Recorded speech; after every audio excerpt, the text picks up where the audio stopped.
Onside kicking it as always, man. First off and foremost, thanks for tuning in. If you guys are watching later, you know what time it is. Hit the like, hit the subscribe. What it do? Sick as full? What's up? It's your boy Sick as Fool. How y'all doing today? Man, we feeling good today, bro. I'm not gonna lie, man. We do the week 14 recap on Mondays, so you'll be hearing a lot of what took place and what things we're looking for from a fantasy perspective, but also just from an overall fan perspective. That's what we bring you guys. Don't forget to follow us on the socials, whatever you got. You got TikTok, you got Twitter, you got Instagram, you got YouTube, whatever it is. At Onside Kicking It will get you there. And also visit onsidekickingit.com for some dope ass merchandise. I'm lying. It takes you straight to YouTube. Yep, see you there, onside kicking, and then Sick as Fool, all platforms. And I'm trying to get my YouTube going too. So if you can, don't leave this page, but we'll see you over there after the video. Yeah, man. Hey, that's a big deal. Onside Kicking It is our joint platform for the sports program. But yes, at Sick as Fool all around as well. You can find them on Instagram, but most importantly, YouTube. You know where you can find me. You guys know. Yeah, if you're a subscriber of mine, make sure you're a subscriber of his on this YouTube channel, man. He just started his YouTube channel. He's going to start building some content for you guys. So please make sure you take the time to subscribe to that YouTube channel. I am Ghost_AF on all socials as well. Twitter primarily is where you'll get the most love from me. I'm more active on Twitter than anything else. All right, well, let's get into it. Ready? Yeah, let's do it. So we're going to go back to Thursday night, which was Raiders versus the Rams. And wow, guess who's back in headlines, I guess. Hey, let me tell you something, bro. That game was so trippy. And here's the deal, bro. I don't like how the Raiders finish these games. I can't stand it. So what I do, I took the Raiders in the first half. What I tell you guys, if they get up to a 2-digit lead, take the under. Now, I didn't follow my own advice with the under in the second half. It bothered me. But I did clean up on the first half sweep. It felt good, man. Yeah, I mean, I took the L. I took the Raiders money line and some parlays, so I put that out there. I did. I lost a couple teasers right away off the gate. Yeah, it's never nice to throw out a minus 300 and take the L, so it's okay. But, we're back on track. Don't sleep on your boy Sick as Fool. This is a game of numbers, so when you see a big losing stretch, you're going to see a big winning stretch, too. They go hand in hand, so I'm never doubting myself. That's where I'm at. And you shouldn't. I told you this last show. I said I might be hot right now, but shit, when we first started doing this, man, you was the hot hand. Yeah, so, and I think the lock of the weeks were my killing it, So, and just so you guys know too, we're previewing all the main primetime games. Obviously, here's where we talk about our lock of the weeks, what we like the most. We have a little bit more time to get in depth and detail. So, listen, we got a lot in the works. We like working with you guys, but just some key stats from fantasy. Josh Jacobs, 27 carries for 99 yards and a touchdown. That dude's a beast. Devontae Adams, 3 catches for 71 yards. And on the Rams side, Baker Mayfield, the guy I don't like to talk about is someone I'm talking about. Coming in, learning the playbook in one day, building a connection with Ben Skoranek, But as far as the whole Rams team, I don't really feel comfortable with anybody on that team. Cam Akers. From a fantasy standpoint, no. Cam Akers got 12 carries for 42 yards, and Skoranek, like I said, 7 catches for 89 yards. But there's no one really I'm starting on that side. On the Raiders side, obviously Devontae Adams and Josh Jacobs is a must start, especially Josh Jacobs. He's an RB1 now. So you got him, you're starting him. Shout out to Cam Akers, man. James Conner was on a bye week, man. I was forced to throw him out in the mix, man. And Aaron Jones was on a bye week. And I was able to throw him in the mix, man. And he at least got me a tug late, man. So I appreciate you, Cam. Yeah, and then next game, we had a divisional matchup. The Jets going over to Buffalo. Buffalo winning 20-12. This Jets defense has a little bit of an answer for Josh Allen. And, they weren't just throttling him like you would expect them to do so.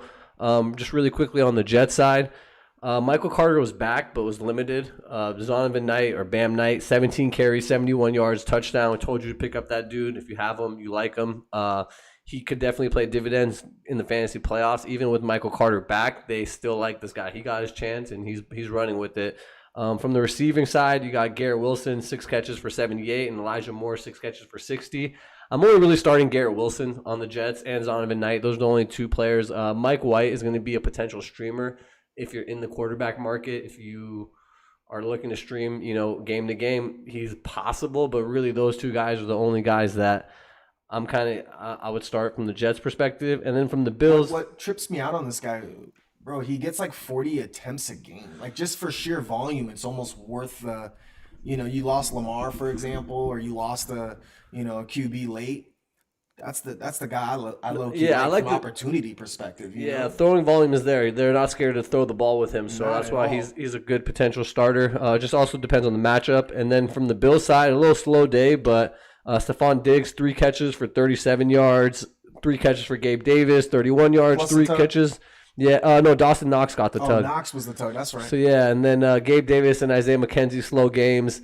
And if any of you took a flyer and started James Cook, unfortunately, he's still not the guy. This was a potential game where he was going to get thrust into the role to see some more volume, but unfortunately, it was still the Singletary show. I think they're looking to just use all their running backs, and they don't really want to have just a one running back. They want to have a three-headed committee, and I think that's what they're doing. In this day and age, man, it seems like every single team has to go that route to ensure safety, man, because those hits they take on a daily basis, man. They want them for the playoffs.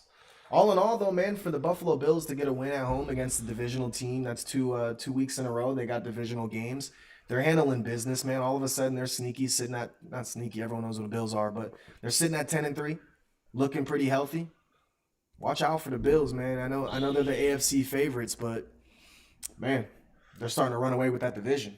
Yeah, I mean, it's a tough division, and I think the only teams that are playing them really tough are the top tier teams and then teams in their division. So the game played tough by Miami and the Jets, just not really the Patriots, which I expected to be a closer game, but they kind of got blown out, throttled. But going to the next game, we're going into a divisional game. Browns versus Bengals, 10-23. I thought this was going to be a get-right game for Deshaun after missing so much time and having it back. I was a little disappointed in his performance. He still was 26 for 42 with 276 yards, a touchdown. He did also have 6 carries for 33 yards, so not a zero from a fantasy perspective. He was serviceable, but just knowing the old Deshaun and knowing what he's capable of, I want to see a little more out of him.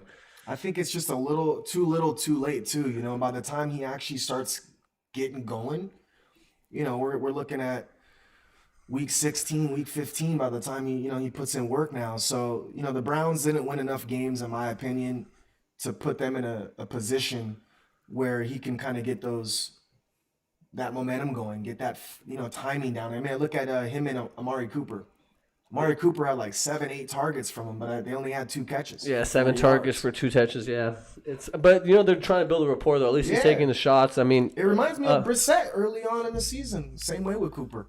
Yeah, I think right now, I said this last week, I think just like week to week, the offense is probably better with Brissett just because of all the reps he's had. But obviously, moving into next year, I mean, Watson has all the upside. So this year's kind of down the drain. But from fantasy perspective, I think he had a nice rapport with David Njoku, 7 catches for 59 yards and a touchdown. This late in the year, getting that type of production from your tight end is awesome. And hopefully that rapport continues so you feel comfortable rolling out Njoku. A little slow game for Chubb. He had 14 carries for 30. 3 weeks in a row, man. I have him in my other league, and I'm just like, damn, man. Like, my guy's spoiling us. So used to seeing these 5-6 yards per carry, and last few weeks, man, he's getting, I think teams learning the game plan a little bit more for him. And from the Bengals side, you got Joe Mixon returning after 2-game absence, 14 carries for 96 yards. He did get vultured by P. Ryan, who had 44 carries for 22 yards and the touchdown. Yeah, so that was tough to see. T. Higgins went down with an injury. Not good to see, especially how good he is. And having Jamar Chase back on the field and having that 1-2 combination, it sucks to see what the potential they'll have. But still a good game from Jamar Chase, 10 receptions for 119 and a touchdown. So, like I said, for the Bengals, you're starting Mixon, you're starting Jamar Chase, and you're starting Joe Burrow. So, anything else on this you want to touch up? I mean, honestly, dude, the Bengals, man, and I talked about it when they played the Chiefs prior to that game, man. This organization has dealt with injury upon injury upon injury all year.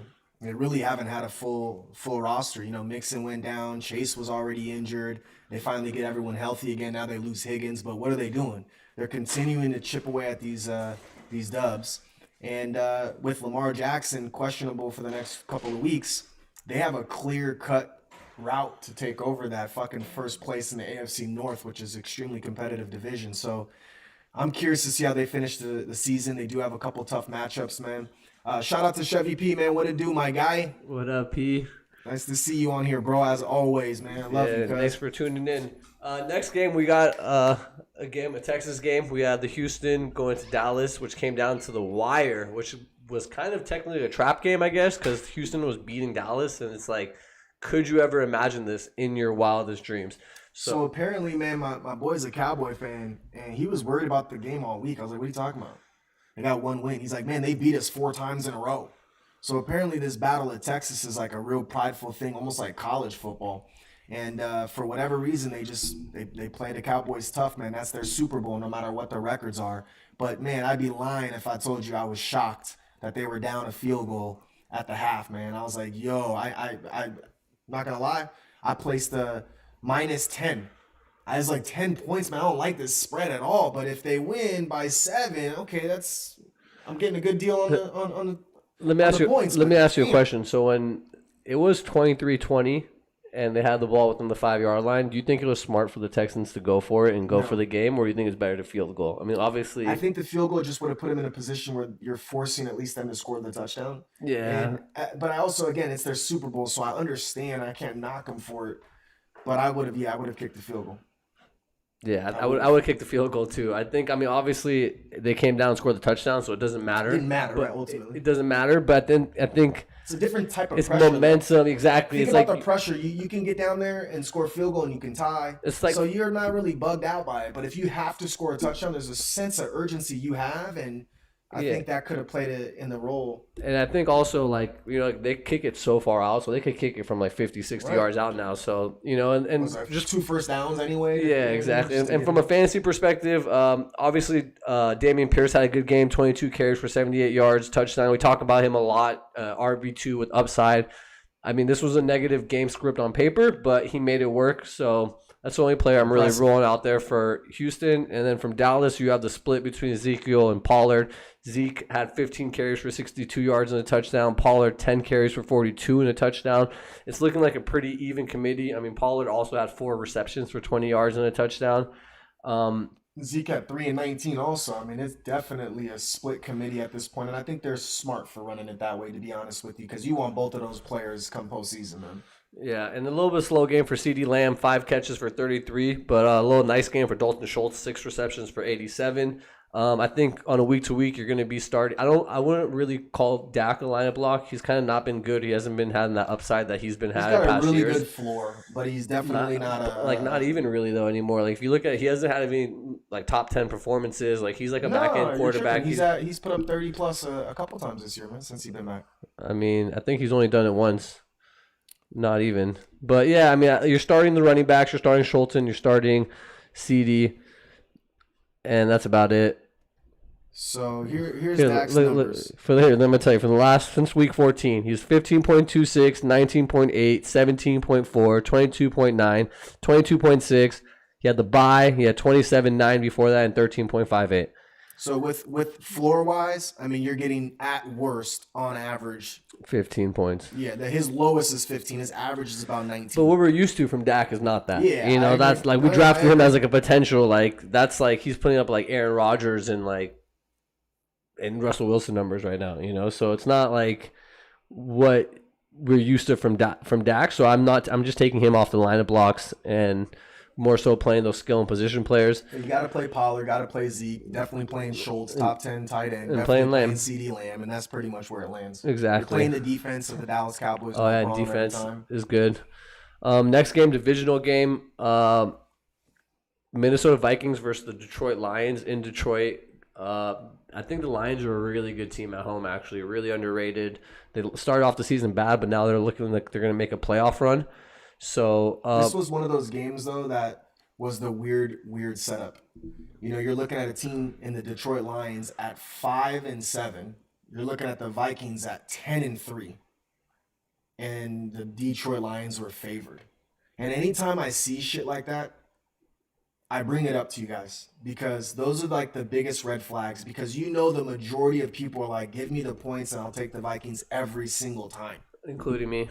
I mean, realistically speaking, I had him on a teaser plus 9.5, thought I was super safe until the field goal at the very end. You know what I mean? So it's just those are the things that you got to watch out for.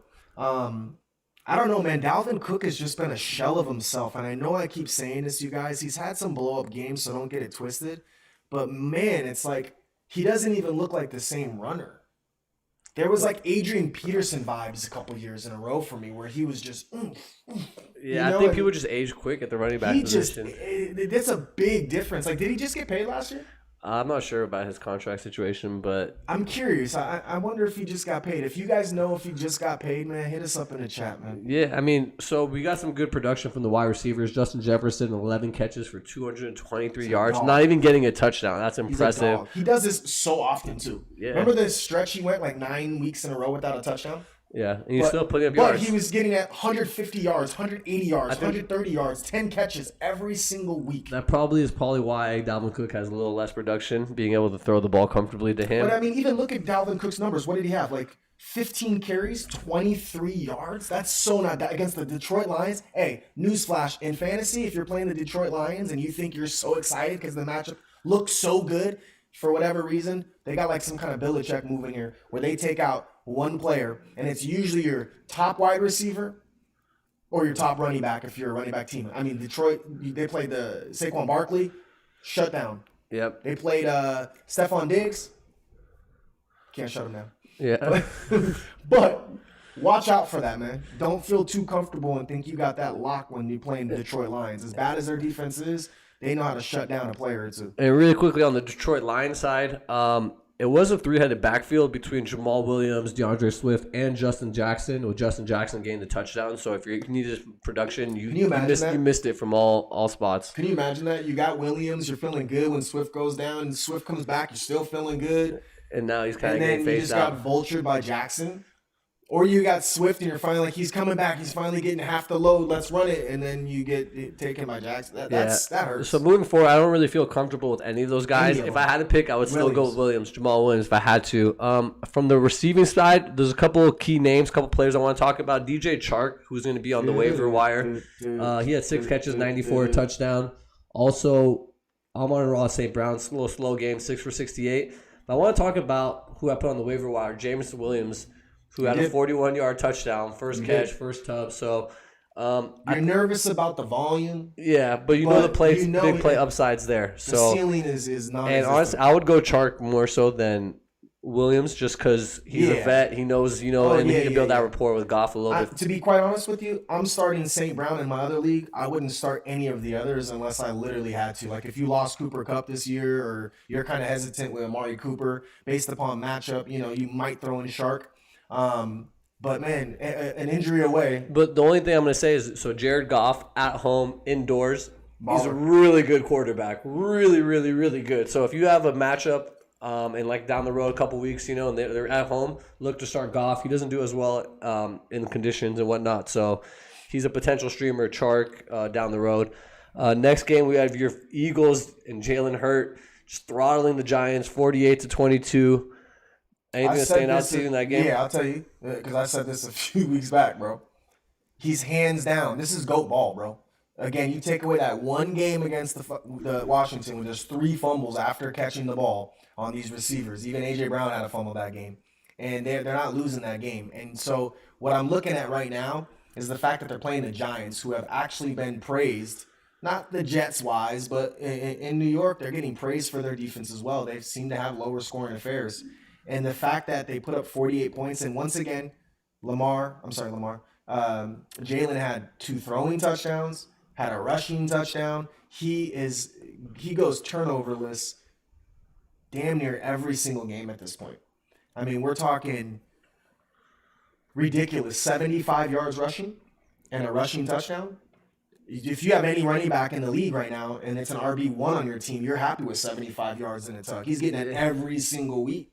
And then passing-wise, I mean, I think he only, threw 240, 217, but had 2 touchdowns, including one to A.J. Brown. That chemistry is disturbing. Yeah, he had 1 touchdown to A.J. Brown and 1 to Devontae Smith, who's been stepping up his game in a big way since the injury to Goddard. Yep. That's nice to see. And then shout out to Sanders, dude. Miles Sanders, he's kind of like that hot and cold. I can't say hot and cold. There's just games where he gets vultured by Jalen. Or, of course, they do an end around to Devonta Smith, or they get, obviously, Gainwell in the mix, or Boston Scott in the mix. So, Miles Sanders, you're not ever comfortable.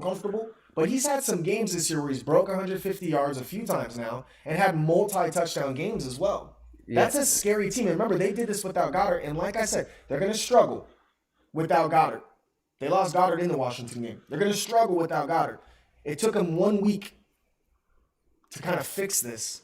And now, before Goddard comes back, they've once again figured out the method of madness. You can't stop the Eagles right now. And I'll be honest with you, bro, it's kind of a good thing that they got their loss out the way, because now they're not this perfect season going on in their head always. That's a scary fucking team all around. Once again, special teams, defense, and offense. Yeah, from the Eagles, I'm starting Hurts, obviously, starting Miles Sanders, starting A.J. Brown. I'm still a little iffy on Devontae Smith, but he's starting to get into that potential. I can't feel comfortable yet. He's definitely. I think he just has too low of a floor, but he has a really high ceiling. Like exactly. He could do because well, think about it. They play one team where they're going to go up by 20 points, and then they're just going to literally run the ball with 4 different players. Exactly. So he's definitely like, if you can see the game being close and the weather's decent, you can rock him no problem. But if you don't think it's going to be a close game and the weather's awful, not startable. Yeah, and then from the Jets side, no one really to be talking about. Saquon Barkley, slow game. Giants, sorry. 9 carries for 28 yards. Richie James had a touchdown, Isaiah Hodgins, but there's no one I really feel comfortable starting. Saquon has fell off for the last 4 or 5 weeks, man. He just, everyone's like, Saquon's back, and now he's getting 2-3 yards a carry, looking like David Montgomery out I think there. they just could game plan. It's just too obvious to just only stop Saquon. Load the box. Because instead of... Who's else going to beat them? Daniel Jones with your legs? Daniel Jones with your arm? Instead of actually complimenting this team and doing something like getting a receiver like the Bears did in Claypool, albeit it's not the greatest of all, but if they would have gotten one, not get rid of Tony to the Chiefs, but got a receiver, I think they would have put themselves in such a better position. And I think that's awful GMing, to be quite honest with you, man. I mean, I think they have some potential, and they're trying to find who that next big receiver is, if it's Richie James or who it is, but they definitely shot themselves in the foot, though. Yeah. All right, moving on to the last 10 o'clock game, which is the divisional game. Unfortunately, your Steelers took an L to the Ravens. What were your thoughts on that game? First things first, one of the most frustrating things in the world, man. I was a little uneasy the whole time before the game even kicked off. It's like, man, I almost wish Lamar was out there. You know, you start thinking, like, oh, we're at home, we got this, you know, and you have that little thing going on. But, man, when we lost Kenny Pickett, concussion, I just knew right then and there, man, we're in some shit. And to just see Mitch drive the ball, I'm like, okay, shit, you know, let's go, Mitch. And then it's interception number 1. We stop him, get the ball down. It's like, damn, we got this. Mitch, let's go. He's driving us again. There we go. Another interception in the red zone. I'm like, damn, man, at halftime, we were down 2 field goals. And had he not thrown 2 picks in the red zone, we're tied up at half. We're feeling good. And then sure enough, we come out, block, get our kick blocked. And it's just like one of those games where it's like, damn, okay, Mitch, you're coming back alive. Oh, another interception. You can't throw 3 interceptions against a divisional rivalry, and against any team really, and expect to somehow win this game. And to see him move the ball so fluidly until there, it just was the most disheartening thing in the world. But then what fucked me up even worse, bro, we scored a touchdown. Now we're only down 2 points. 2.5 minutes, a little over 2 minutes. We got the 2-minute warning plus 2 timeouts. I'm feeling good, bro. Like, one stop. Get in field goal range. Boswell, put it through the uprights. We got this. And we just couldn't stop their run all game. They put up 207 yards rushing against us, man. And we thought getting Miles Jack would fix that, but our run defense is suspect. You can't feel comfortable starting Najee, but you drafted him so high and you hung on him this long, so you have to start Najee. Kenny Pickett, God forbid he's second concussion. He misses time next week. Steelers are going to get knocked out of the playoffs at this point. And it's the most disheartening thing ever, bro. Because we win that game, we're 2 games back from first place in the division, bro. Just like that, man. I mean, you're starting Trubisky, I think Coach might win this bet. If Trubisky finishes out if Trubisky finishes the year, that's it. They won't get their 7 wins, man. Yeah, I mean, no way around it. And like you said, Najee got his touchdown, 12 carries for 33 yards, very low offense. Low. If he doesn't get that touchdown, he's kind of touchdown dependent. From the receiving side, Deontay Johnson making a little resurgence. He's kind of been faded out, 6 for 82. Pickens slowed down, 3 for 78. And then Freiermuth, 3 for 33, but got a touchdown. As far as connection goes with the receivers, do you think it makes a difference with Trubisky under center or 100%. Pickett? You think you put Deontay Johnson back up over Pickens, or where do they rank? Let me tell you the backstory here. So when Mitch was the starter, he wouldn't throw the ball in the middle of the field at all. He wouldn't throw any jump balls. He just wouldn't throw them. So what happened? They put Kenny in. Kenny has 8 interceptions on the year, and they're like, oh, so if you guys wanted me to throw like that, I could have thrown like that. So the second he got an opportunity, what did he start doing? Shit, this is what you guys want, right? I'll take the risk. Let me give them the spark they need. And just 3 picks in a row. So now he's going to go back to Mitch all over again if he has to start next week. So 100%, I'm not starting Deontay Johnson. I'm not starting Pickens. The only player I'm starting on that offense, if I don't have Najee, because you have to start him, would actually be Freiermuth. Yeah. Because the tight end is the weakest position. But Freiermuth and Trubisky have chemistry. They've had chemistry the whole time. That's a safety valve for him. And it doesn't matter if it's Pickett or Mitch. You can trust, Freiermuth to at least get you a few receptions. It kind of sucks because his volume is going down. I think his floor definitely is lowered with Trubisky. But Freiermuth, like you said, is the only person I'm starting. From the Ravens side, no receivers. I'm really starting. Mark Andrews, slow game, 2 for 17. You're obviously going to roll him out there if you have him.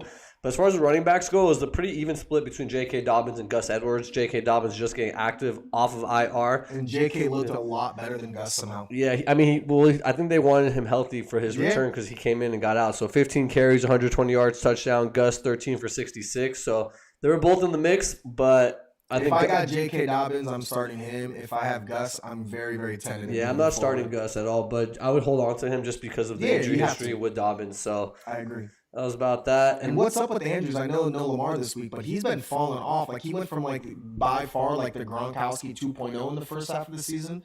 And I know he got hurt, but then he came back and Who? Mark Andrews. Oh, yeah. He came back after a couple weeks of being injured, and he's just not.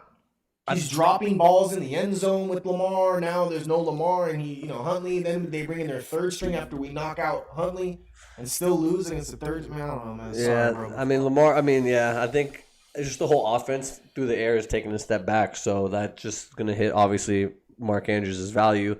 The last 10 o'clock game, which was a tough game to call on paper, which was Jacksonville versus Tennessee. Jacksonville actually came out and showed out 36-22. Trevor Lawrence had a good game, 30 for 42, 368 yards, a touchdown. ETN, a slower game, 17 for 32, not what you like to see. But their receivers got it done. We had Evan Ingram, 11 catches, 162 yards, 2 touchdowns from the tight end position. And what did we talk about just a couple of weeks ago? He doesn't finish the game. When he stays healthy, he's a beast. But every time we start him, he doesn't finish, and then he fuck around and do 2 touchdowns, 162 yards. But I know he got paid. This is the athleticism he has, bro. Yeah. This is the potential, I should say, he has when he's healthy. Yeah, definitely. I'm gonna look to stream him if I have him available in a couple of leagues, and even 100%. just pick him up to block other people, just because, 100%. especially with the PPR, that volume is too much. Same thing with Zay Jones, 8 catches for 77 yards, and a touchdown. I know you were big on him, 12 targets.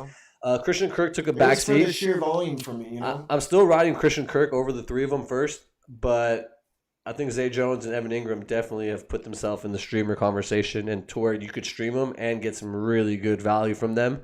And then on the Tennessee side, Derrick Henry, 17 for 121 and a touchdown. He did his thing like always. He did his thing, and again, from the receiving side, no one I'm really leaning towards. The tight end, Okonkwo, I don't know his name, but Okonkwo, whatever his name is. Okonkwo. He had 6 receptions, 45 yards, a touchdown. Definitely going to be on the potential streamer just because tight ends are that shallow. But with that offense, I don't want any piece of that. I don't want any piece of that offense. This one shocked me entirely because the Titans, they've been very consistent. And I know I said they'd get shitted on by the Eagles a couple weeks ago, which I was right on. But I really genuinely thought these are the games that they'll get their win. It's a division game, but they're at home. To keep in the mix of everything, this is those games that they usually get right. But Titans are going downhill fast. I think their record was a fugazi the whole time. I think we were always shocked. We've seen a couple blowouts against them this year, and I think they get ahead of the chains. Derrick Henry goes off. They can beat any team in the league. But as soon as they get behind, there's no coming back with a team like that. Exactly. If they implement their strategy and do what they want to do, they definitely could be any team. But Yeah, if they fall They go down behind, by it's gonna two be. scores, it's wraps. Derrick Henry is first down runner, and then that's it. So let's get into 1 o'clock. We got the Chiefs traveling to the Broncos. Trap game on paper. Chiefs didn't cover spread, which I knew was going to happen just because of how bad Russell is and how good the Chiefs are. But we know this: the Chiefs don't cover spreads. So if you're ever taking You the were Chiefs, big on this last week, and I was like, I don't see it as a trap game because I don't see them losing this game. But spread wise, I can see why you said it was a trap game. And looking back at it, it was shocking to see how good the Broncos were moving the ball against the Chiefs. And this is what my whole thing was about them in the past. They're a complete team, top down. Defensively, they leave me with wanting more. You know what I mean? Like there's just no continuity on all ends. You know, they don't have like shut down corners that are giving the linemen opportunities to get the sacks or covered sacks because they're in there to win it. To give 28 points up to the Broncos, even without Russell at one point, which I'm not sure if that's a bad thing at this point. Mr. Unlimited is definitely limited. no, I mean, See the knot on his head? yeah, that was pretty bad. I mean, he was going hard, dude. He was trying to get that first down. I honestly could say that I think if Russell was in that game, I think they win the game. I think they do because they had it. I mean, the guy had a chance to come out and seal the game, and it was just what Rick Penn or whoever the guy was. Yeah, Rick. Yeah, I just don't think that guy's the guy, really. You know, so. It was Brett Rickpin. Brett Rickpin. Say that without laughing. You can't. And the only person really I want to talk about on that team, Jerry Jeudy, 8 catches for 73 yards, 3 touchdowns. Courtland Sutton out. That's obviously the guy. I'm sorry. Can we stop? That was that. Shout out to Easy E. Easy does it, bro. That's almost a bad beat, bro. I mean, that, like in the fantasy worlds, when you're going up against the roster. And Jeudy, of all people, puts up 3 touchdowns. Because, I like Jeudy over Sutton, hands down. I've said that when you ask me who do I like over the two, I'm like, I like Jeudy. I think he's getting more explosive. Sutton's like the Metcalf, and Tyler Lockett's like the, Jeudy. But the way Jeudy plays, I feel like he's going to get more targets. They're going to maybe double Sutton, and he gets an opportunity. But to have a game like that, bro, 3 touchdowns? Yeah, I mean, I think Judy's upside is a lot higher. He has that big play possibility any play, and then I think with Sutton out, and he's going to eat up these targets. Now he's making a case to be a better, higher ranking than Sutton. As far as the Broncos go, I mean, Dulcich 3 for 42. You don't like it, but with how thin the tight end position is, it's kind of a must. It's so funny. The second you dropped him, he had 2 decent games, bro. Yeah, this is not decent. This is where he's been at. Like this is his floor. 3 for 42. I know, like when we played, bro, and you had Dulcich, bro, he blanked. Like, this. I mean, but I'm gonna get into it. Gerald Everett now. Gerald Everett's not bad, dude. He's on the field. He's on the field every game, every play. He has touchdown upside. They do give him a lot of passes underneath. No one really starting from the Broncos running back, Latavius Murray or Marlon Mack, who had a big run for a touchdown. I'm not starting anyone on the Broncos, period, just for the record. I mean, I would start Jerry Jeudy if I had to. Now that Sutton's gone, maybe, but even, dude, you get the wrong opponent and they just double team Jeudy and he's screwed now if Russell's even going to come back in this year. Yeah. You said not? Yeah, no, he might take a week off. I'm not going to lie, bro. I thought he did it on purpose. I know, when he fell, he was like... No, when he was laying on the floor, that was I was like, funny. He's doing this on purpose, you can see how concussed he was knocked out. He didn't but it didn't look like that crazy at first. So I thought, like, this fool just doesn't want to be unlimited. I watch it. He wants to be limited right now in practice next week. I'm guaranteeing you. That's what me and P were saying, bro. Godfather over here himself. And then to see the knot on his head afterwards, I was like, yo, was he in the tent low-key just going like this? Dude, he went face first into the floor. That was tough. And from the Chiefs side, Jerick McKinnon had himself a game. 7 catches for 112 yards, 2 touchdowns. Nice game from Juju. Had 9 catches for 74 yards and a touchdown. Travis Kelce 4 for 71. McKinnon is making the case, bro, to like almost be startable with Pacheco. Almost, it's like how do you start Pacheco over him? No problem, but like low key, like every week receiving wise, he's getting a lot of love. So I don't know how you could figure it out, but I think it's going to be a game plan thing. Me too. I think like kind of the defense that the Denver was giving KC was a lot of a lot of passes being design runs basically. But and Mahomes just being Mahomes, you see that little side pass, sacked from the back, he flicks it up all awkwardly, and somehow McKinnon grabs it and runs 41 yards for a touchdown. I mean, you take that one circus play away, and McKinnon still had what? Six other catches, 70 yards and a score. I mean, McKinnon's looking like a receiver out there just lining up in the backfield. I would take the upside from Pacheco, just in case he gets in and he could get multiple touchdown games just falling in within the 5, you know. So Right. and he's actually been catching the ball too. No, He had for 3 sure. catches for 23 yards, so it's good to see that volume. It's weird with Juju. Like he's like, I don't know if he's startable. If I've obviously watched like him my whole life, bro. he's been good, and I I think mean, you have to start him if he's on your roster, but you don't feel good. I mean, like, who would you about start? Juju or Terry McLaurin? because it's the Chiefs. I'm starting, Juju. It's tough, right? But, That's kind of where I'm at. I mean, Like, you're never gonna see me surprised with my jaw on the floor when Terry out scores them all the rest of that. yeah, but sometimes I feel like Terry's floor is so low. it is. That's that- because he's on what team he's on. The Commanders. You talking about Mahomes here, bro. Yeah, that's true. And they're getting chemistry. They're playing Call of Duty and they're working on a little chemistry. I watched this video the other day. So clearly, him, Kelsey, and MVS. Juju and MVS, they're like all in it, and it's kind of like bringing the fountain of youth when you have Juju. He's like a permanent baby, that guy, man. I swear he's a young-minded guy. And so they're getting the right chemistry.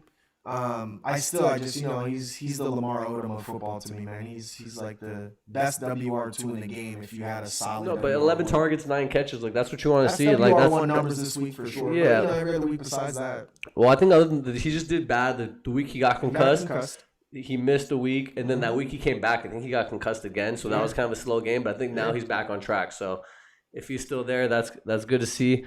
Moving to the next game, disappointing loss by the Seahawks, who got beat by the Carolina Panthers, 30-24. From the Panthers side, Deontay Foreman, 21 carries, 74 yards. Chuba Hubbard, 14 carries for 74 yards and a touchdown. They also got vultured by Raheem Blackshear, who had 4 for 32. Again, this is a backfield that's tough to call. Obviously, when Foreman's doing his thing, he's getting that volume, 20-plus carries.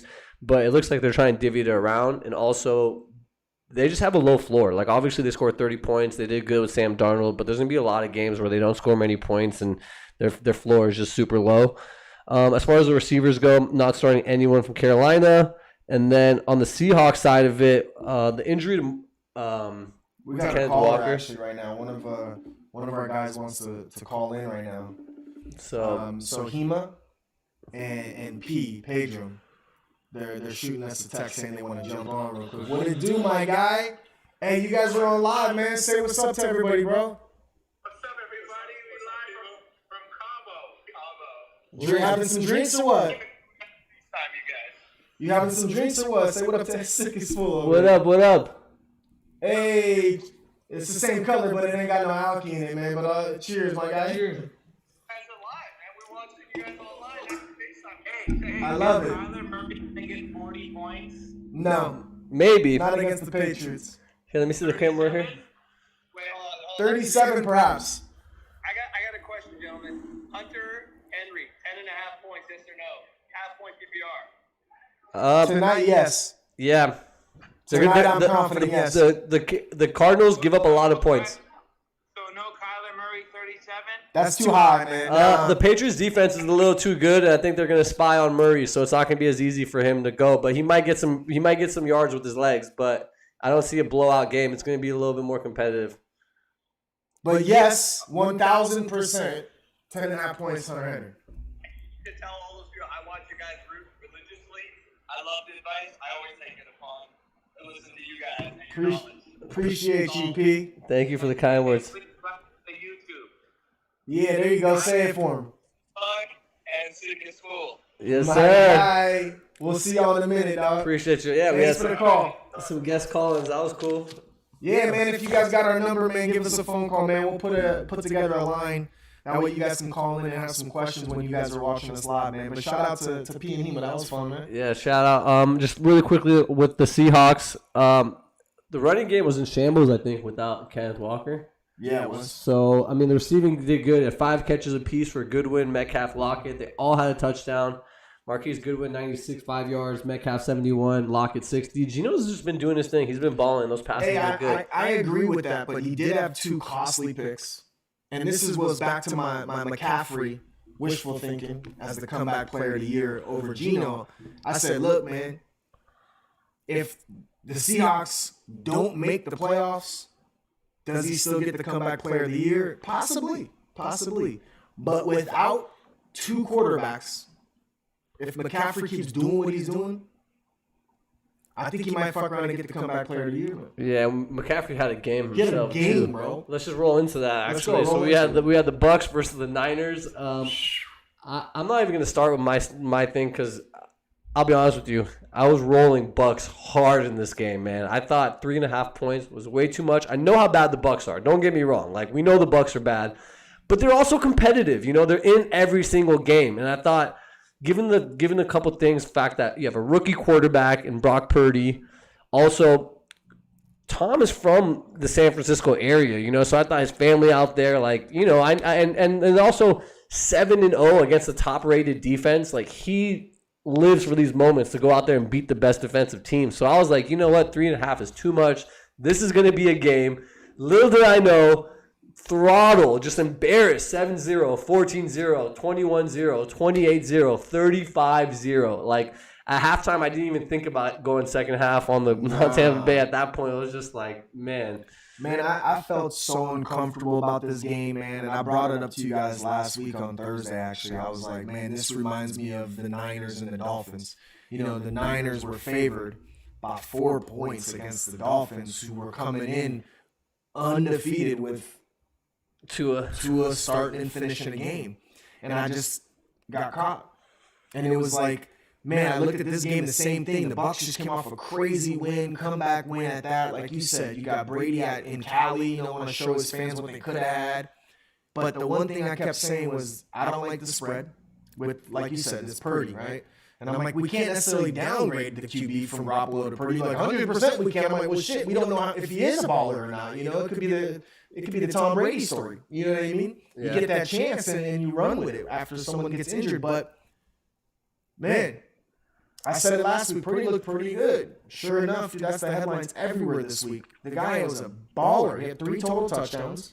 And just like we thought, man, again, the Niners, all the fans out there that are Niner fans will tell you, bro, they didn't feel like Garoppolo was going to be their guy. Yeah, he got him to the Super Bowl, but he didn't win it.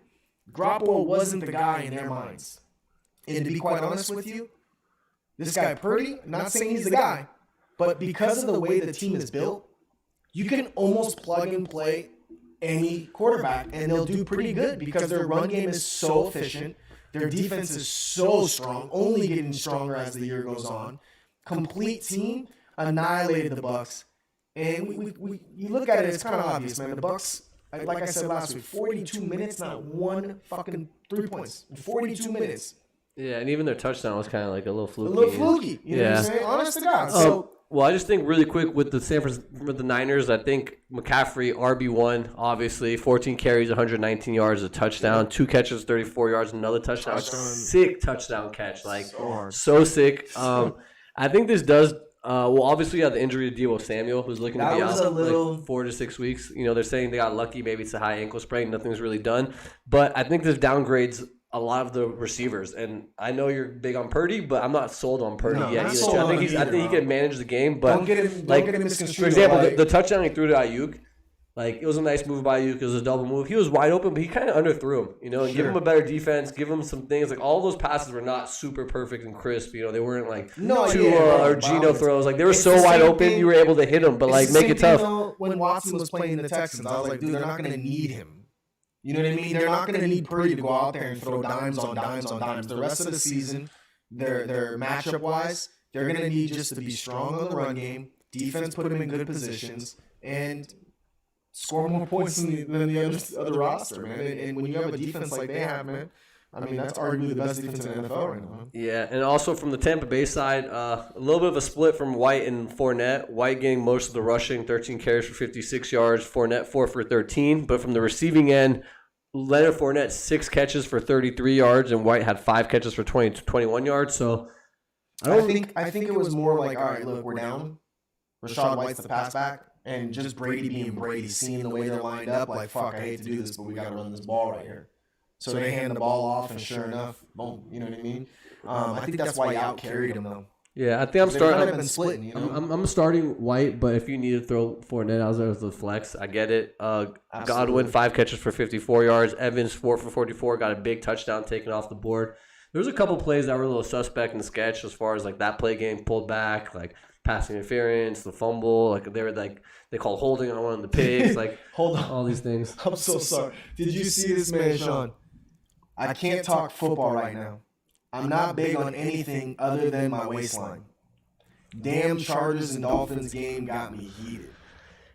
We're gonna get into Yeah, that we're game. about to get into that game next. Actually, Sean, I'm so sorry, but I even told you going into the game, this is the Chargers game, man. The He said it Chargers. too, though. He said it all week to me, man. I hate this game. I feel like we're gonna lose again.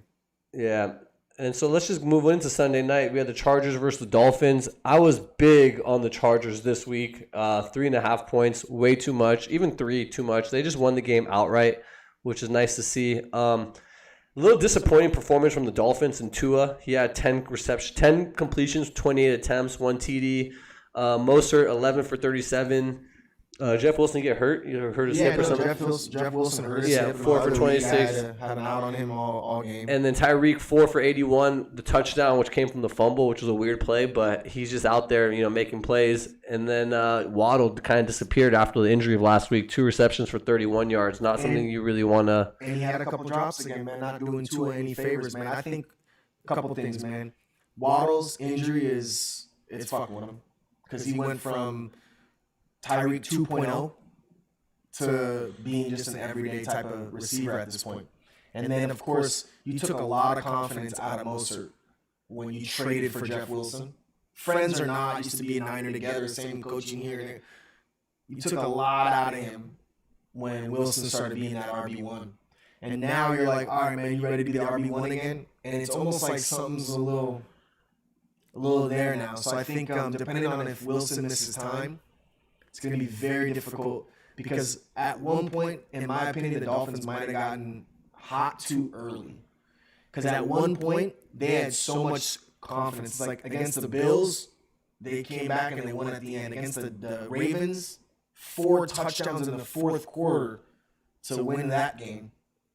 They felt like they're in every game. And then you look 2 weeks in a row against the Niners, down 9, your ball, 1 score away. We can get the ball back with some deep. No. And then this week, same thing. They were just playing from behind the whole time. And, dude, you took away their first touchdown in the first half. Their only score in the first half. Like you said, Reek's fumble. It was like, oh, my God, look at this. Yeah. Grabbed it, and I knew right away he's gone. And when he started going the opposite, When he went around the there's no angle you could take to catch that. Yeah. But No, this they're in trouble. all 'Cause around.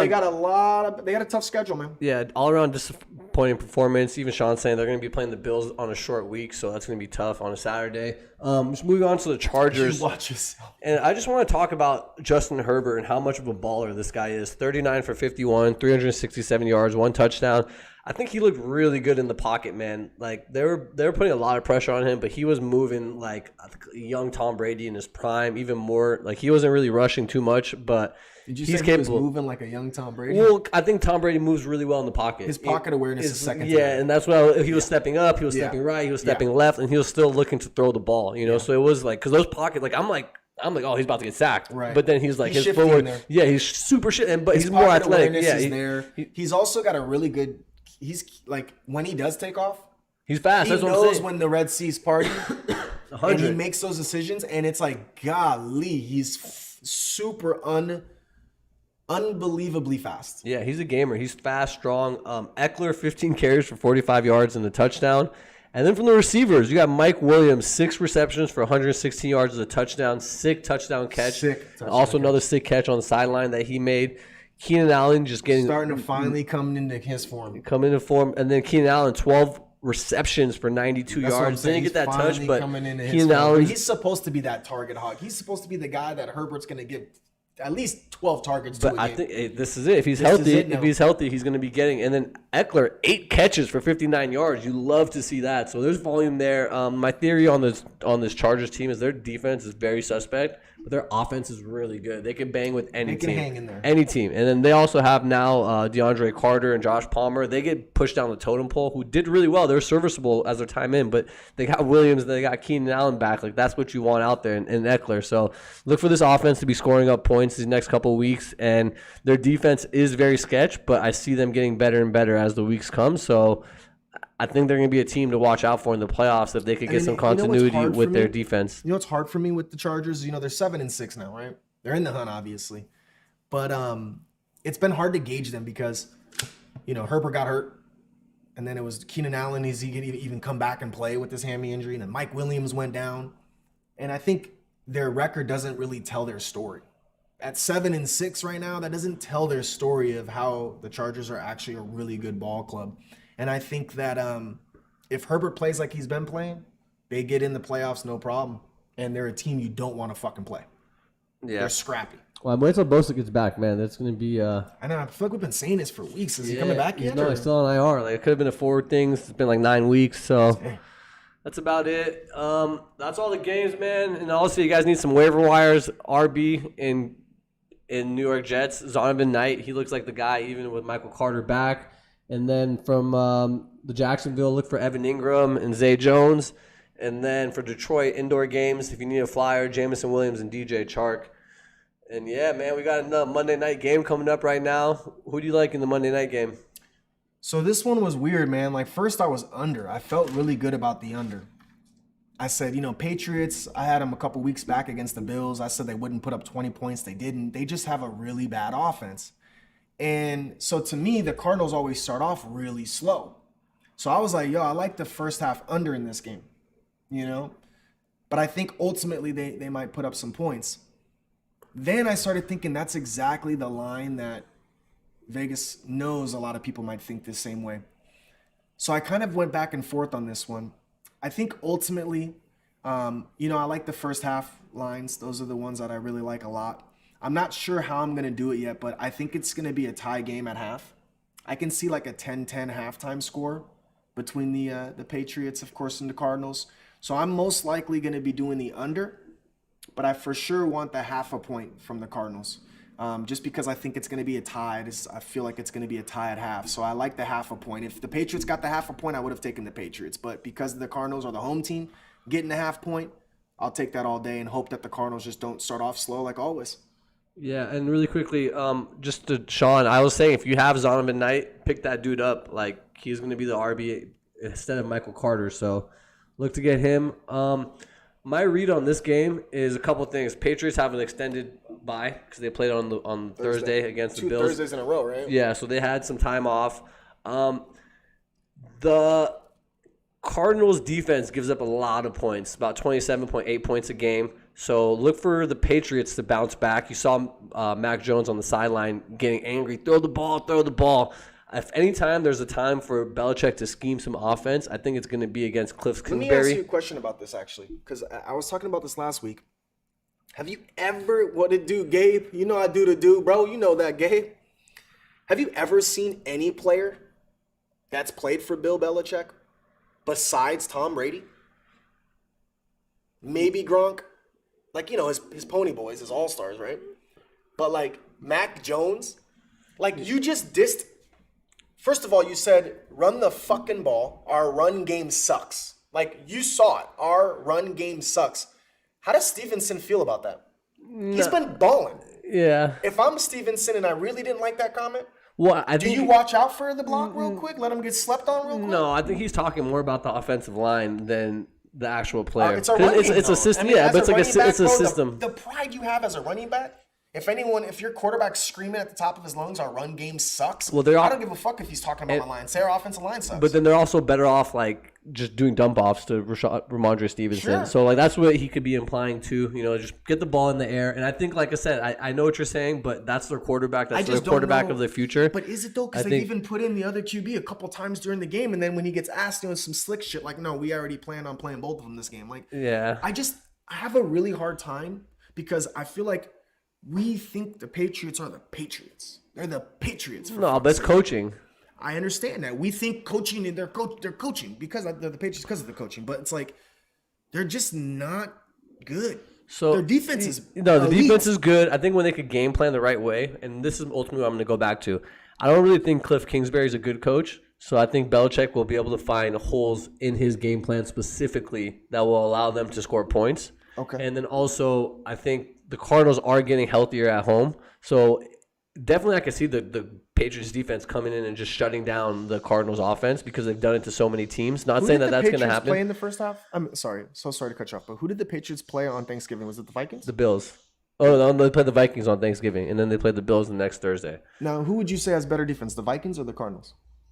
Vikings, right? No, Vikings defense is trash, low key. Like they've kind of been exposed where they are not a good defense. They're like a bottom ranked defensive team. It's Their offense that's carrying them. So you think the Vikings have better defense than the Cardinals then? possibly, and they have a trash the defense. Cardinals have better defense. No, than I think the Vikings have a better defense than the Cardinals, but I don't think the Vikings defense is also good. Right. See, so that's my thought process too. So I think the Vikings defense is a smidge better than the Cardinals defense. Yeah, Right. but they were able to score against them. But they first half only. They were But unstoppable. like again, go coach versus coach. I don't see Kingsbury making like game plan again. That's another thing. So Kingsbury is under the Belichick mentorship. Like he's talking about like, oh, he's my mentor. So I think he has that level of like fear of Belichick, where Belichick will always have the upper hand, where he's like big brother, Right. little brother. Yeah, So yeah, like it's like- that's why I'm always going to go Belichick. Like he could get stomped out. I think when people aren't necessarily scared of the Patriots or like that Patriot vibe, they play really well against them. But when people are like thinking like, oh, Patriots, Belichick, this is where it kind of comes in. I think, like I said, just coach versus coach. I got to take Belichick. I'm not necessarily taking the Patriots. Like for example, if you look on ESPN, the Patriots are favored by 2.5 points. But if you look at their prediction, it says that there's a 65% chance that Arizona is going to win this game outright. So that doesn't really make sense to me, you know. So I'm not really going to take the 2.5 points with Belichick when they're supposed to be underdogs to win the game. But let's just go for points. 44, I think, is definitely achievable. I see the Patriots scoring at least 3 to 4 touchdowns. Well, let's say 3 touchdowns, and then I see the Cardinals scoring at least 3 to 4 himself too. So I see 44 hitting. I'm so fucked up from this game right now. I've flip-flopped like 8 times, so I'm actually doing a completely different. I think the Cardinals are going to struggle to put up some points. I think the Patriots can put up points. But I think But I Murray's think getting healthier and healthier. Hopkins just getting think that- healthier. Marquise Brown is getting healthier. First of all- James Conner's getting healthier. But All but these they're the guys are- second best rushing defense that the Patriots are. And James Conner has not been James Conner this year. Not at all. Last couple of weeks I've been happy with him. Don't get it twisted. But like yards per carry has not been crazy this year. He No, hasn't but had they got really Marquise very many Brown and breakout DeAndre games. Hopkins. Marquise Brown? I think Marquise Brown has a really good game. I'm say- actually starting him over Amari Cooper in my other league this week. So DeAndre, you know, and even I think- and then Connor could catch the ball out of the backfield too. Some little screens, a little this, a little that. damn, this game fucks me up. Yeah, I'm going over. I'm confident in this game. I'm gonna go ahead and lock it in. I'm actually gonna go to Vegas right now. I'm gonna lock it in, but we'll be watching the game in the car. What's I'm up? switching my pick, man. Who are you taking? I'm doing the Cardinal. I'm doing the under in the first half. I don't, even if the Patriots put up 20 points in the first half, I don't see them scoring any, you know, I don't see them putting up more than 14 in the first half. And I think the Cardinals are going to struggle to score, man. Even at home, the Cardinals are kind of like the Bucks, bro. Like they have some wins and you think they're not that bad, but with the healthy roster, they haven't really been putting in too much. But they played against the Chargers really well a couple weeks ago. Even though they lost, but But you said even the Chargers defense is a little sus. yeah, but I think just going back, like I started off riding the Cardinals hot every game, too. and then First went to half that lull. against them every week. And then went that lull, and like they kind of took some L's against like against the Teams they could have, should have won. yeah, exactly, against like who did they lose to, like the Seahawks when I was sold Right. on them and whatnot, and so.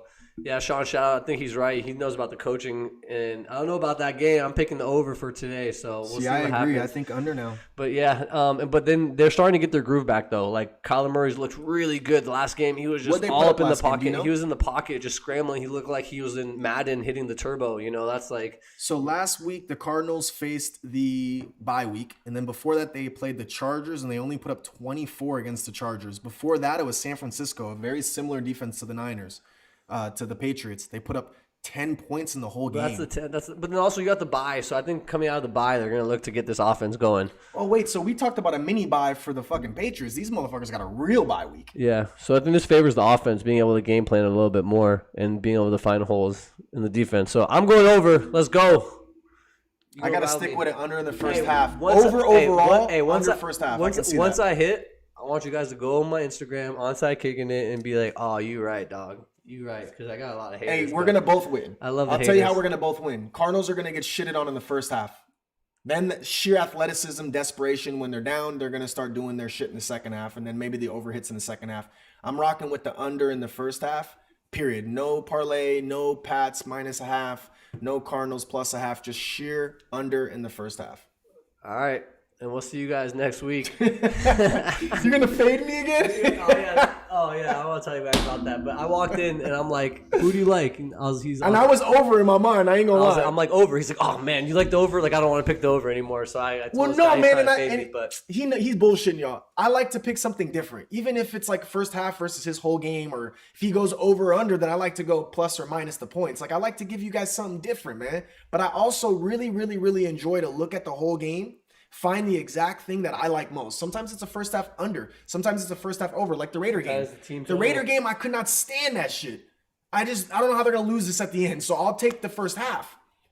Same shit, yes, bro. Point total. Patriots ain't scoring more than 20 points against the Bills. I was right. So I look for shit like that too, not just like overall pick 'em, right? I like the Patriots, and I like the Arizona Cardinals to score less than, I think it's 21.5 or 22.5. Do we know? No, but we can find out. I'll find out. I'll post a video for y'all in a minute. Yeah. Don't forget our socials. If you're catching this video late, Onside Kicking It on all platforms. You can also follow Sick as Fool on YouTube. He's got his own channel, @SickAsFool. Also Instagram, same shit. Yeah, please like that button. Hit the like button. Hit the subscribe button. Just one click. Appreciate you guys being out here with us. So it means the world to us. We love doing it for you guys. Onside Kicking It, as always.